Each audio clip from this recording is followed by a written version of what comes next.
दोस्तों क्या आप जानते हैं कि कबाड़ वाले इन प्लास्टिक की बॉटल्स को खरीदकर इनके साथ क्या करते हैं? और क्या आपको पता है कि एयरपोर्ट पर पकड़ी जाने वाली इल्लीगल चीजें कहां जाती हैं? प्लस क्या आप जानते हैं कि खराब मोबाइल्स और लैपटॉप्स में से 24 कैरेट गोल्ड निकाला जाता है? और क्या आपने कभी सोचा है कि ये सिंधी चादर हमेशा एक ही डिजाइन और कलर में क्यों बनाई जाती है? वेल, आज के इस वीडियो में मैं आपको ऐसे रैंडम फैक्ट्स बताऊंगा जो आप सबको हैरान कर देंगे। तो शुरू करते हैं अपना काउंटडाउन। दोस्तों जैसा कि आप सब जानते हैं कि गोल्ड दुनिया का सबसे कीमती मेटल है। वैसे तो इसे माइनिंग के जरिए जमीन से निकाला जाता है, लेकिन क्या आप बिलीव करेंगे कि दुनिया में कई फैक्ट्रीज ऐसी हैं जहां पर पुराने मोबाइल्स, लैपटॉप्स और कंप्यूटर्स के अंदर से गोल्ड को निकाला जाता है। सुनने में तो ये बात अनबिलीवेबल लगती है, भला पुराने मोबाइल और लैपटॉप के अंदर गोल्ड कहां से आ सकता है? असल में कंप्यूटर्स और मोबाइल वगैरह के सीपीयू, रैम और मदरबोर्ड्स के अंदर गोल्ड के पार्टिकल्स का इस्तेमाल किया जाता है, क्योंकि अगर इनमें गोल्ड के अलावा कोई और मेटल यूज किया जाए तो इनकी खराब होने का खतरा होता है। कंपनीज इन मोबाइल्स को बनाने के लिए इनके अंदर स्मॉल अमाउंट में 24 कैरेट गोल्ड का इस्तेमाल करती हैं ताकि ये देर बाद चल सकें। दुनिया में बाकायदा ऐसी बहुत सी फैक्ट्रीज मौजूद हैं जो कि बाकायदा स्क्रैप में से इन खराब इलेक्ट्रॉनिक्स को बाय करते हैं और इनमें से गोल्ड को अलग करने का काम करते हैं। ये लोग इन प्रोडक्ट्स में से प्योर 24 कैरेट गोल्ड निकालते हैं और फिर इसे सेल करते हैं। ये रियली अनबिलीवेबल है। दोस्तों आप सबने इंटरनेट पर बहुत सी ऐसी वीडियोस देखी होंगी जिनमें एयरपोर्ट पर गैर कानूनी अशिया लेकर जाने वाले स्मगलर्स को पकड़ा जाता है। लेकिन क्या आपने कभी सोचा है कि एयरपोर्ट पर पकड़े जाने वाले इलीगल आइटम्स के साथ क्या किया जाता है? वेल, अगर एयरपोर्ट सिक्योरिटी किसी शख्स से इलीगल फूड बरामद करती है तो वो इसे बड़े से ग्राइंडर में डालकर इस पूरे खाने को वेस्ट कर देती है। इनमें वेजिटेबल्स और बहुत सारे इलीगल आइटम्स शामिल होते हैं। इसके अलावा अगर ड्रग्स की बात की जाए तो एयरपोर्ट सिक्योरिटी जो भी ड्रग जमा करती है इन्हें एक साथ इकट्ठा किया जाता है और एक भट्टीनुमा ओवन में डाल दिया जाता है जहां ये सारा मटेरियल बर्न होके खत्म हो जाता है। मोरओवर, अगर इलीगल वेपन्स की बात की जाए तो इन्हें दोबारा यूज करने की बजाय इन्हें स्टील कंपनीज को दे दिया जाता है। ये स्टील कंपनीज इन वेपन्स के मेटल को मेल्ट करके इसे मुख्तलिफ चीजें बना देती हैं। इसके अलावा अगर एयरपोर्ट या बॉर्डर पर इलीगल व्हीकल्स को पकड़ा जाए तो इन गाड़ियों को एक ह्यूज मशीन के जरिए डिस्ट्रॉय कर दिया जाता है और इन्हें यूज के काबिल नहीं छोड़ा जाता। एनीवे, जो भी हो, ये फैक्ट रियली बहुत शॉकिंग है। दोस्तों अगर बर्तनों की बात की जाए तो नॉर्मली इन्हें कांच, मिट्टी या प्लास्टिक से बनाया जाता है। हमारे घर में जितनी भी क्रॉकरी यूज होती है वो ज्यादातर इन्हीं मटेरियल से बनी होती है। लेकिन क्या कोई गन्ने के छिलकों को बर्तन बनाने के लिए इस्तेमाल कर सकता है? सुनने में तो ये बात वियर्ड लगती है, भला गन्ने के छिलके से कोई बर्तन कैसे बना सकता है? लेकिन आपको जानकर हैरानगी होगी कि दुनिया में गन्ने के छिलकों से भी लाखों की तादाद में प्लेट्स बनाई जाती हैं। देखने में तो ये छिलके बिल्कुल यूजलेस लगते हैं, लेकिन ये जो फैक्ट्री आप देख रहे हैं इसमें गन्ने के छिलकों को बाकायदा परचेज करके लाया जाता है और फिर इन्हें प्रोसेस करके इनसे प्लेट्स तैयार की जाती हैं। सिर्फ इतना ही नहीं बल्कि इन प्लेट्स की क्वालिटी भी काफी अच्छी होती है और सबसे खास बात यह है कि ये मटेरियल इको फ्रेंडली होता है, इसलिए पोल्यूशन का सबब नहीं बनता। वेल, ये आइडिया सच में कमाल का है। दोस्तों आप सबने अक्सर कबाड़ खानों में प्लास्टिक की खाली बॉटल्स के ढेर देखे होंगे, लेकिन क्या आपने कभी सोचा है कि इन पुरानी बॉटल्स को जमा करके आखिर इनका क्या किया जाता है? वेल, आपको जानकर हैरानगी होगी कि ये यूजलेस नजर आने वाली बॉटल्स असल में बहुत ही काम की होती हैं। दरअसल इन बॉटल्स को पीवीसी पाइप्स बनाने के लिए इस्तेमाल किया जाता है। पठान इन बॉटल्स को जमा करते हैं और स्क्रैप वाले इन खाली बॉटल्स को फैक्ट्रीज में भेज देते हैं, जहां पर सबसे पहले तो इन्हें एक श्रेडर में डालकर इन्हें क्रश किया जाता है। जब इनके छोटे छोटे पीसेस हो जाते हैं तो इन्हें एक बड़े से टब में डालकर वॉश करने के लिए भेज दिया जाता है।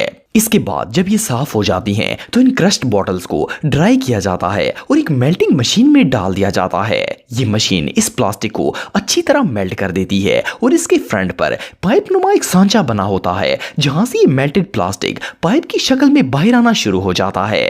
वेल, ये पाइप्स घरों और बिल्डिंग्स वगैरह में पानी की निकासी के लिए इस्तेमाल किए जाते हैं। मजे की बात यह है कि इन बॉटल से बने हुए ये पाइप बहुत ही मजबूत होते हैं और जल्दी खराब नहीं होते।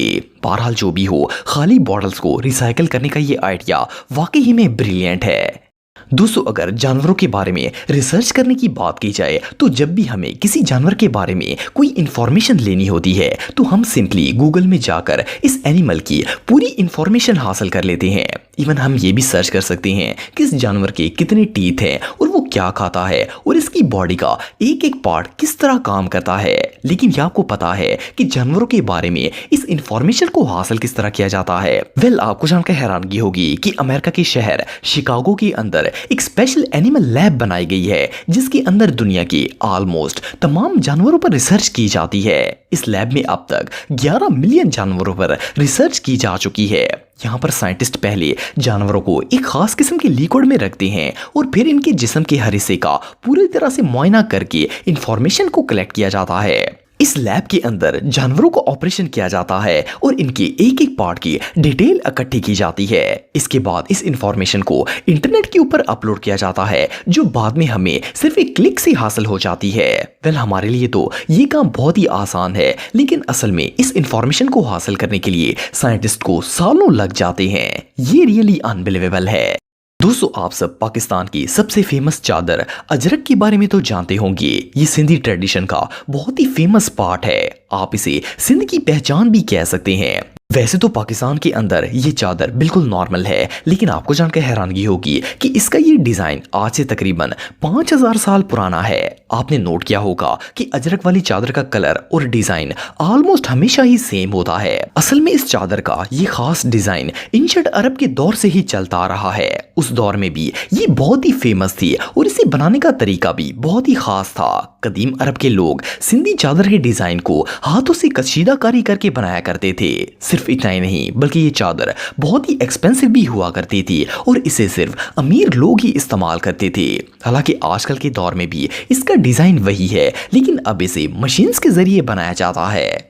सबसे मजे की बात यह है कि 5000 साल गुजरने के बावजूद भी अजरक का डिजाइन वैसे का वैसा ही है और इसमें कोई चेंजेस नहीं आई। इवन के लोग इसे बहुत ही शौक से इस्तेमाल भी करते हैं। ये रियली अनबिलीवेबल है। दोस्तों, अगर कार के टायर्स की बात की जाए तो ये मुसलसल रोड पर चलने की वजह से कुछ अरसे बाद पुराने हो जाते हैं और लोग इन्हें चेंज करके नए टायर्स लगवा लेते हैं। वैसे तो दुनिया के ज्यादातर ममालिक में इन टायर्स को रिसाइकल करके इनसे मुख्तलिफ चीजें बनाई जाती हैं, लेकिन आपको जानकर हैरानगी होगी कि कुवैत दुनिया का एक ऐसा मुल्क है जहां पर कार के टायर्स को रिसाइकल नहीं किया जाता। यहाँ पर टायर्स को रिसाइकल करना मना है और हुकूमत ने इस पर पाबंदी लगा रखी है।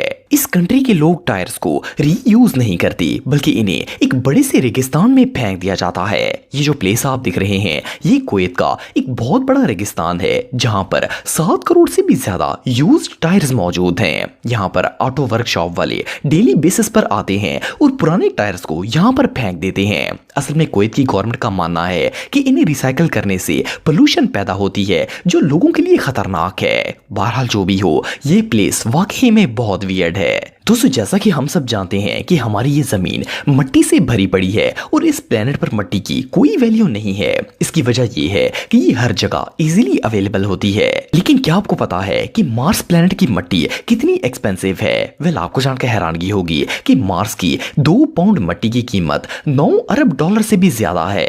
वैसे तो हमारे प्लेनेट की तरह मार्स की मट्टी भी आम है और ये पूरा प्लेनेट भी मट्टी से भरा हुआ है, लेकिन असल में इस मट्टी की वैल्यू इसकी ट्रांसपोर्टेशन की वजह से बहुत हाई है। नासा के मुताबिक अगर मार्स से 1 किलो मट्टी जमीन पर लानी हो तो इसके लिए इन्हें एक नहीं बल्कि 3 रॉकेट्स को लॉन्च करना पड़ेगा और नासा ऑलरेडी इस प्रोजेक्ट पर काम भी कर रहा है।